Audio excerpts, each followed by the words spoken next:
ఓం శ్రీ గురుభ్యో నమః. అందరికీ నమస్కారం. ఆధ్యాత్మిక జ్ఞానం ఛానల్‌కి స్వాగతం, సుస్వాగతం.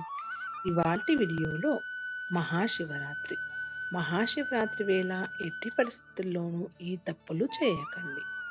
ఇవి ఆ తప్పులు అనేది ఈ వీడియోలో చూద్దాము. వీడియో పూర్తిగా చూడండి. నచ్చినట్లయితే షేర్ చేయండి. కొత్తగా చూస్తున్న వాళ్ళైతే సబ్స్క్రైబ్ చేసుకోండి. మహాశివరాత్రి వేళ ప్రతి ఒక్కరూ శివయ్యకు ప్రత్యేక పూజలు చేస్తారు. అయితే ఇదే సమయంలో తెలిసి తెలియకుండా కొన్ని పొరపాట్లు చేస్తుంటారు. దీనివల్ల శివయ్య ఆగ్రహానికి గురి కావలసి వస్తుంది.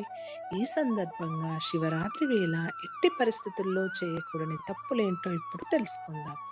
హిందూ మత విశ్వాసాల ప్రకారం మహాశివరాత్రికి ఎంతో ప్రాముఖ్యత ఉంది. ఈ ఏడాది ఫిబ్రవరి 26 తేదీన మహాశివరాత్రి వేడుకలను జరుపుకోనున్నాము. శివయ్యను ఆరాధించే వారందరికీ మహాశివరాత్రి ఎంతో పవిత్రమైన రోజు. ఈ రోజంతా పరమేశ్వరుడికి ప్రత్యేక పూజలు నిర్వహిస్తారు. పవిత్రమైన రోజున శైవ క్షేత్రాలలో భక్తులతో కలకలలాడుతాయి. పరమేశ్వరుని అనుగ్రహం కోసం ప్రజలు ఉపవాసం, జాగరణ చేస్తారు. అంతేకాదు శివలింగానికి పాలు, నీరు, తేనె, బిల్వపత్రాలతో ప్రత్యేక అభిషేకాలు చేసి శివయ్యకు అభిషేకం చేసే సమయంలో రాగి పాత్రలను మాత్రమే వాడాలి. అయితే కొబ్బరి నీళ్లతో అభిషేకం చేయకూడదని పండితులు చెబుతున్నారు. ఇదిలా ఉండగా మహాశివరాత్రి వేళ కొన్ని వస్తువులను పొరపాటున కూడా ఇంటికి తీసుకొని రాకూడదు. అలాగే కొన్ని పనులకు పొరపాటున కూడా చేయకూడదని శాస్త్రాలలో పేర్కొనబడింది. ఒకవేళ అలాంటి వస్తువులు తెచ్చుకుంటే మీ ఇంట్లో ప్రతికూల శక్తి ప్రవేశించే అవకాశం ఉంది. అంతేకాదు ప్రతికూల వాతావరణం పెరిగే అవకాశం ఉంది కాబట్టి అలాంటి వస్తువులను తెచ్చుకోకపోవడమే మంచిది. అలాగే కొన్ని తప్పులను పొరపాటున కూడా చేయకూడదు. ఈ సందర్భంగా ఆ వివరాలేంటో ఇప్పుడు తెలుసుకుందాం. మతపరమైన వస్తువులు అంటే మహాశివరాత్రి వేళ ఏవైనా దేవుని విగ్రహాలు, మతపరమైన వస్తువులు దెబ్బతిన్నట్లయితే వాటిని కూడా శివరాత్రి రోజున దూరంగా ఉంచాలి. దెబ్బతిన్నప్పుడు వారి పవిత్రత నాశనమయ్యే అవకాశం ఉంది. మీరు ప్రతికూల ఫలితాలు ఎదురయ్యే అవకాశం ఉంది. ఇలాంటి వాటిని తీసుకెళ్తే శివుని అనుగ్రహానికి దూరంగా ఉంటారు.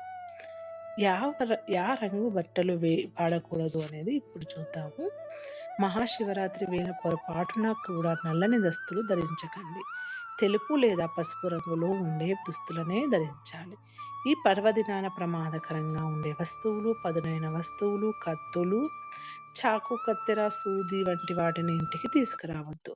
ఇలా చేయడం వల్ల మీ ఇంట్లో గందరగోళ వాతావరణం ఏర్పడే అవకాశం ఉంది.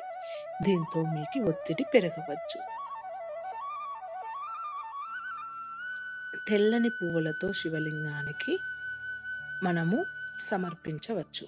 మహాశివరాత్రి వేళ పొరపాటున కూడా తులసి ఆకులను సమర్పించకూడదని గుర్తుంచుకోండి. శివయ్యకు కేవడ లేదా కేతకి పూలతో పూజలు చేయకూడదని గుర్తుంచుకోవాలి. కేవలం తెల్లని రంగుల పువ్వులతో మాత్రమే పూజ చేయాలి.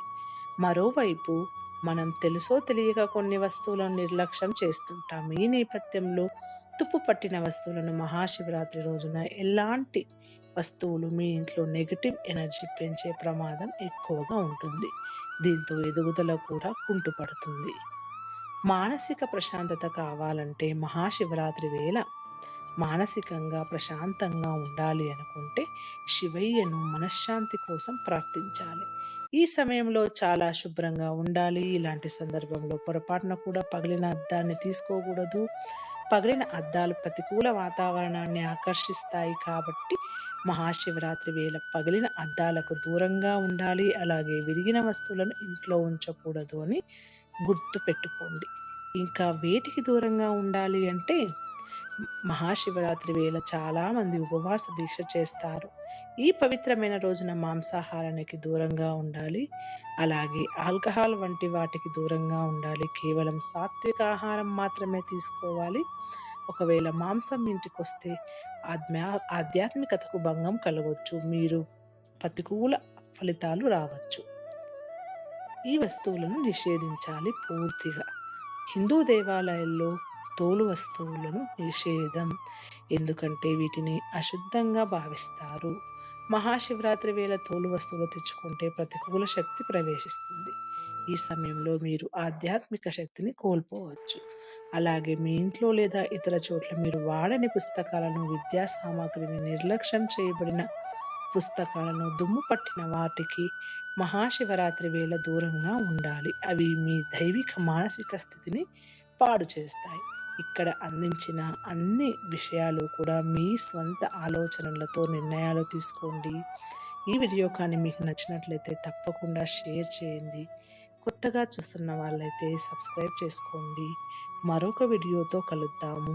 అంతవరకు అందరికీ మహాశివరాత్రి శుభాకాంక్షలు. ఓం నమ శివాయ.